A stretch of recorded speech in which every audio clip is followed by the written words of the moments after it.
Volume 1, Transcription number 11, 3, 2, 1, start. Sir, several questions raised regarding the Defense Ministry and the External Affairs and Irrigation Ministries have been clarified by my colleagues from those ministries.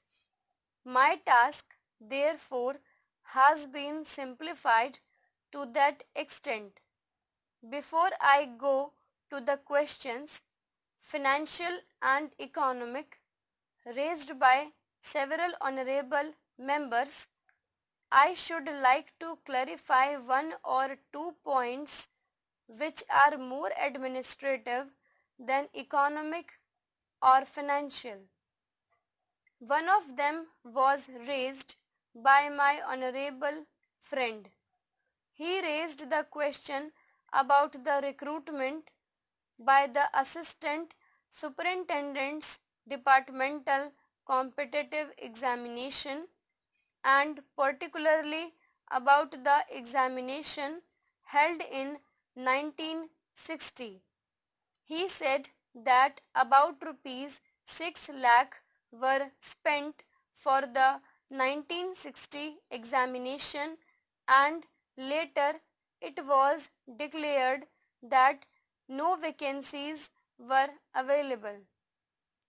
He therefore suggested that a definite procedure should be there and the examination should be held according to the vacancies declared in advance, and all persons who have qualified in that examination should be eligible for promotion or for appointment. Para. Sir, I do not know whether the honorable member knows how these vacancies are filled. He probably refers to the section officer's grade in the Central Secretariat Service. This is filled 50% by direct recruitment and 25% by departmental competitive examination open to the assistants, that is, the next lower grade, and the rest 25% by promotion of the assistants on the basis of seniority, subject to fitness. The examination, therefore, that he was referring to was a departmental competitive examination for filling 25% of the vacancies. It takes about 1 year for the Union Public Service Commission to declare the results of the examination from the time they take up the question of the examination. It is not, therefore, possible to declare the number of vacancies to be filled in from the very beginning.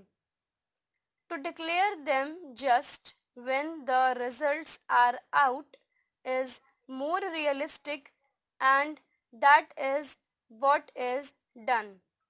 Sir, if the examination is treated as qualifying examination, the number of persons who will thus become eligible for appointment will be quite unrelated to the number of vacancies to be filled in, and then the very situation which the honorable member wishes to avoid would arise. It would not then be possible to hold any of the examinations at regular intervals, and promotions against this quota would become very fitful. The honorable member also suggested that the rules for recruitment and promotion, etc. should be uniform for all ministries, whether participating in the Central Secretariat Service scheme or not. It must be, and this is so, except for the Ministry of External Affairs and the Railways. These have different rules, but these rules are very much similar and there is not much difference. But because these persons are recruited for different purposes and by different agencies, they are separate. Therefore, his purpose in saying that there should be uniformity is almost carried out. The only difference is that the Ministry of Home Affairs does not control the services in these two ministries. Para. Then, sir, questions were raised about backward areas and the backward states, and also about the city of Kolkata if the budget is properly scrutinized.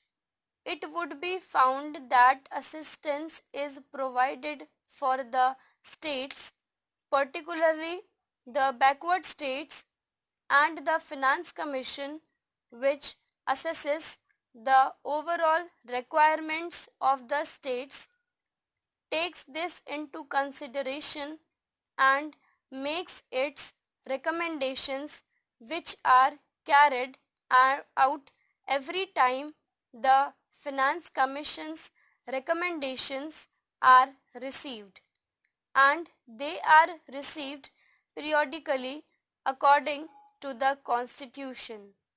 Sir, I would like to give the total amount paid to the states on this account. Para.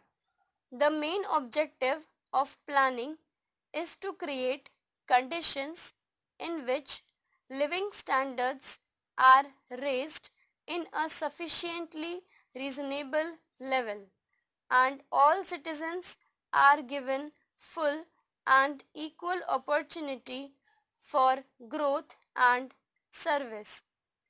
The plans seek to provide a balanced emphasis on increase in production and employment.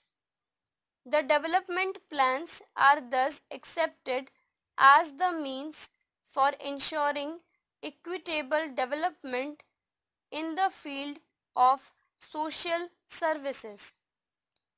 There is no reason to suppose that the needs of the less fortunate or prosperous states are being neglected.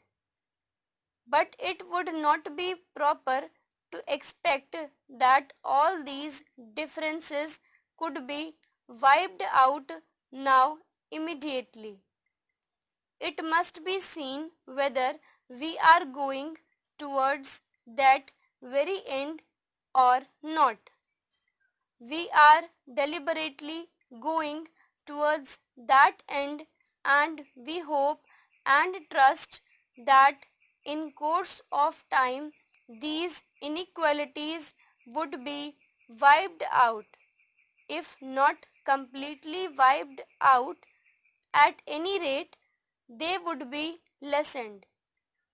My honorable friend complained about inadequate provision included in the plan for meeting the growing requirements of the city of Calcutta, where even the basic services like water supply, sewage disposal and drainage were not being augmented, and that the central government was not enthusiastic about solving these difficulties. Stop.